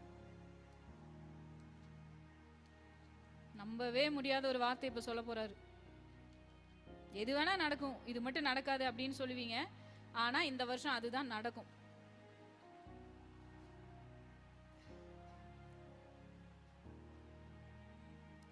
இருபத்தி 8ஆம் வசனம், நீதிமொழிகள் 31ஆம் அதிகாரம் 28ஆம் வசனம். பெண்கள் மாத்திரம் சேர்ந்து சத்தமா வாசிக்கலாம். நான் 3, 2, 1 சொல்லுவேன். விசுவாசம் அப்படியே வாசிச்சு அப்படியே சாப்பிட்றணும். Okay, ready? 3, 2, 1. அவள் பிள்ளைகளை எழும்பி அவள்களை பாக்கியவதி என்கிறார்கள். அவள் புருஷனும் அவளை பார்த்து, அநேக பெண்கள் குணசாலியா இருந்ததுண்டு, நீயோ அவர்கள் எல்லாருமே. ஆமென். அதாவது நான் உங்ககிட்ட என்னதான் வாசிக்க சொன்னேன்? 28 மட்டும் வாசிங்கன்னு சொன்னேன். நீங்க எதுக்கு 29க்கு போனீங்க? அதுதான் நீங்களே சொல்ல மாட்டேங்கிறீங்க, ஆனா கர்த்தர் சொல்ல வைப்பாரு. நான் சொன்னேன் நான் உங்ககிட்ட 29 படிங்கன்னு. எதுக்கு படிச்சீங்க? அப்படிதான் உங்க லைஃப்ல இந்த வருஷம் அற்புதம் நடக்கும். அல்லேலூயா. நீங்க எப்படி தெரியுமா படிச்சிருப்பீங்க? நான் படிக்கிறேன் பாருங்களேன், நீங்க படிச்ச மாதிரி. அவள் பிள்ளைகள் எழும்பி அவளை பாக்கியவதி என்கிறாரா? சூப்பர் ஆண்டவர், தேங்க்யூ. அவள் புருஷன் எழும்பி, புருஷன் எழும்பியா? இது ஓகே, பிள்ளைங்க கூட சரி, அம்மா இட்லி நல்லா இருக்கு, தோசை நல்லா இருக்குன்னு சொல்லிருங்க. புருஷன் எழும்பி ஒரு நாள் அதை சொல்ல மாட்டார், ஆனா இந்த வருஷம் சொல்லுவார். அல்லேலூயா. இந்த வருஷம் உங்க புருஷன் சொல்லுவார். அநேக பெண்கள் குணசாலிகளா, எல்லாரையும் பார்த்துட்டேன், எல்லாம் குணசாலி, சூப்பர் எல்லாரும் அப்படி சொன்னவங்க இனி உங்களை பார்த்து தான் சொல்ல போறாங்க. இவள மாதிரி யாருமே இல்லை. எத்தனை பேர் பார்த்துட்டேன், உன்ன மாதிரி யாருமே இல்லை. கேட்காத, உங்க லைஃப்லயே கேட்காத ஒரு வார்த்தையை நீங்க கேட்க போறீங்க. இந்த வருஷத்திலிருந்து நீங்க கேட்க போறீங்க. தயவு செய்து ரிசீவ் பண்ணுங்க. இதை நான் சொல்லதான் முடியும். ரிசீவ் பண்ண வேண்டியது நீங்க தான். ஆண்டவரே, நான் உங்களை விசுவாசிக்கிறேன் ஆண்டவரே, நான் உங்களை நம்புறேன் ஆண்டவரே. ஹல்லேலூயா. என் தேவனால் கூடாத காரியம் ஒன்றும் இல்லை. என் இயேசுவால் கூடாத காரியம் ஒன்றும் இல்லை, ஒன்றும் இல்லை. ஹல்லேலூயா, ஹல்லேலூயா. குடும்பங்களுக்குள் சந்தோஷத்தை கர்த்தர் பெருக செய்கிறதுக்காக நன்றி ஆண்டவரே. அநேக ஜனங்கள் முன்னாடி எங்களை சாட்சியாய் நிறுத்துவதற்காக நன்றி ஆண்டவரே. எல்லாரும் கண்களை மூடி ஆண்டவரை ஸ்தோத்திரம் பண்ணலாம். அளவில்லாத தேவனுடைய பிரசன்னம் இந்த நேரத்துல நம்ம எல்லாரையும் நிரப்பி இருக்கு. அந்த பிரசன்ஸோட அவருடைய பிரசன்னத்துல சப்மிட் பண்ணி, இயேசுப்பா ஒரு வார்த்தைக்காகவும் நாங்க நன்றி செலுத்துறோம். இயேசுப்பா ஒரு வார்த்தைக்காகவும் நாங்க நன்றி செலுத்துறோம். எல்லாரும் இருதயத்திலிருந்து அவருக்கு நன்றி பலிகளை ஏறிடுங்களேன். இயேசுவே, ஒவ்வொரு வேர்டுக்காகவும் நாங்க நன்றி செலுத்துகிறோம். ஹல்லேலூயா, ஹல்லேலூயா ஜீசஸ். எல்லாரும் நன்றி செலுத்துங்க. யாரையும் பார்க்காதீங்க, எல்லாரும் கண்களை மூடி இயேசுப்பாவை பார்த்து, அப்பா நன்றி, என் தேவை என்னன்றதை நீங்க அறிஞ்சிருக்கீங்க ஆண்டவரே. என்னோட தேவை என்னன்றதை நீங்க அறிஞ்சிருக்கீங்கப்பா. தாவீது சொன்னது போலவே நீங்க சொல்லுங்களேன். நான் சொல்ற அந்த வார்த்தையை நீங்க உங்க வாயில ரிப்பீட் பண்ணுங்க. 2 சாமுவேல் 7:18 தாவீது ராஜா சொல்றாரு, கர்த்தராகிய ஆண்டவரே தேவரீர் என்னை இதுவரைக்கும் கொண்டு வந்ததற்கு நான் எம்மாத்திரம், என் வீடும் எம்மாத்திரம். நம்ம எல்லாரும் சொல்லலாமா? கர்த்தராகிய ஆண்டவரே சொல்லுங்களேன், எல்லாரும் சபையா சொல்லுங்க. கர்த்தராகிய ஆண்டவரே, இயேசுவே, என் தெய்வமே, தேவரீர் என்னை இதுவரைக்கும் கொண்டு வந்ததற்கு நான் எம்மாத்திரம், என் வீடும் எம்மாத்திரம். ஹல்லேலூயா. நாங்க எம்மாத்திரம் ஆண்டவரே. நீங்க என்ன எங்களை நடத்துறதுக்கு நாங்க எம்மாத்திரம் ஆண்டவரே. எந்த அளவுக்கு எங்க மேல நீங்க கிருபை வச்சிருக்கீங்க, எவ்வளவு எங்களை நேசிக்கிறீங்க இயேசுப்பா, எவ்வளவு நேசிக்கிறீங்க ஆண்டவரே. உடைய கிருபைக்காய் நன்றி. நாங்க பாக்கியவான்களா இருக்கிறதுக்காய் நன்றி அப்பா. இந்த நல்ல தெய்வத்துக்காக நாங்க நன்றி செலுத்துறோம் அப்பா. இயேசுப்பா, நீங்க நடத்தி வந்த கிருபைகளுக்காய் நன்றி செலுத்துகிறோம். இன்னைக்கு கேட்ட வார்த்தையின்படியே கர்த்தர் எங்களை தப்புவிக்க வல்லவராய் இருக்கிறீங்கப்பா ஆண்டவரே. எந்த சோதனையும் எந்த சேலஞ்சும் எங்களை மூழ்கடிக்க போவது இல்லை, எங்களை வீழ்த்த போவது இல்லை. நாங்க ஷைன் பண்ணிக்கிட்டே இருக்கிறதுக்கு, எங்க வெளிச்சம் இன்னும் அதிகமாய் பிரகாசிக்கிறதுக்கு எங்களை எடுத்து நீங்க பயன்படுத்த போறீங்க ஆண்டவரே. எங்க கூட இருந்து நீங்க செய்கிற காரியங்கள் பயங்கரமா இருப்பதற்காக நன்றி. உயிர்த்தெழுதலின் வல்லமை எங்களுக்குள் இருக்கும் பொழுது ஆண்டவரே, எங்களுடைய வாழ்க்கையில நீங்க எங்களை பிரகாசிக்க செய்கிற தேவனாய், காலங்களை ஜெயிக்கிறவங்களா ஆண்டவரே, சமயங்களை சீசன் டைம் எல்லாம் ஜெயிக்கிறவங்களா எங்களை நீங்க பயன்படுத்துகிறதற்காக நன்றி. கேட்ட வார்த்தையின்படி தேவன் நம்மை ஆசீர்வதிக்கும்படி வெண்மதி அம்மா முன்னாடி வந்து ஜெபிப்பாங்க. அவங்க கூட சேர்ந்து நம்ம ஜெபிக்கலாம். கேட்ட வார்த்தையின்படியே கர்த்தர் நம்மை ஆசீர்வதித்திருக்கிறதுக்காய் நன்றி செலுத்தி இந்த வேளை நம்ம ஜெபிக்கலாம். கர்த்தாவே, நன்றி செலுத்துகிறோம். இந்த நல்ல ஆராதனை நேரங்களை எங்களுக்கு தந்ததுக்காக நன்றி அப்பா. உம்முடைய திருக்கரத்துல எங்களை நாங்க ஒப்பு கொடுத்து ஜெபிக்கிறோம். சபை மக்களை நாங்க ஆசீர்வதிக்கிறோம் அப்பா. கேட்ட நல்ல சாட்சிகளுக்காக ஸ்தோத்திரம். இன்னும் அநேக சாட்சிகளை கேட்க கர்த்தர் உதவி செய்யுங்க. எங்களோடு இந்த ஆன்லைன்ல கனெக்ட் ஆகிருக்கிற எல்லாரையும் நாங்க பிளஸ் பண்றோம். இங்க நாங்க என்ன தேவனுடைய மகிமையை அனுபவிக்கிறோமோ அதை அவர்களும் அனுபவிக்க நீங்க கிருபை செய்ததுக்காக நன்றி. ஒவ்வொரு வார்த்தையும் இடைப்பட்டதுக்காக நன்றி அப்பா. சாட்சி சொன்ன எல்லாரையும் நாங்க பிளஸ் பண்ணி ஜெபிக்கிறோம். ஆண்டவரே, தொடர்ந்து சபையில நடக்கிற எல்லா கூட்டங்களையும் நீங்க ஆசீர்வதிங்க. அநேக ஆத்துமாக்களை ஆதாயம் பண்ணுகிற கிருபைகள் எங்க மேல வெளிப்பட நாங்க ஜெபிக்கிறோம். கேட்ட வார்த்தைக்கு நாங்க அர்ப்பணித்து நடக்க தானியேலின் காரியம் எல்லா காலங்களிலும் ஜெயமா இருந்தது போல எங்களுடைய காரியங்கள் எல்லாவற்றையும் ஜெய கிறிஸ்து முன் சென்று ஆண்டவரே ஜெயமாக்கினதற்காய் நாங்க நன்றி செலுத்துகிறோம். ஜெயத்தோடு இன்னைக்கு இந்த இடத்துல இருந்து புறப்பட்டு போக நீங்க கிருபை செய்யறதுக்காய் நன்றி. இங்க நின்று ஊழியம் செய்த எல்லாரையும் நாங்க பிளஸ் பண்றோம். கர்த்தருடைய கிருபை அவர்கள் மேல் பெருகுவதாக இயேசுவின் நாமத்துல நாங்க அர்ப்பணித்து ஜெபிக்கிறோம். ஜீவனுள்ள நல்ல தகப்பனே, ஆமென். நம்ம எல்லாரும் சேர்ந்து சொல்லாமா? என் ஆத்துமாவே கர்த்தரை ஸ்தோத்திரி, என் முழுவலுமே அவருடைய பரிசுத்த நாமத்தை ஸ்தோத்திரி. என் ஆத்துமாவே கர்த்தரை ஸ்தோத்திரி, கர்த்தர் செய்த சகல உபகாரங்களையும் மறவாதே. ஆமென். கர்த்தராய் இருக்கிற இயேசு கிறிஸ்துவின் கிருபையும் பிதாவாகிய தேவனுடைய அன்பும் பரிசுத்த ஆவியானவருடைய ஐக்கியம் இப்போதும் எப்போதும் நம்மோடு தங்கி இருப்பதாக. ஆமென். ஆமென். God bless you.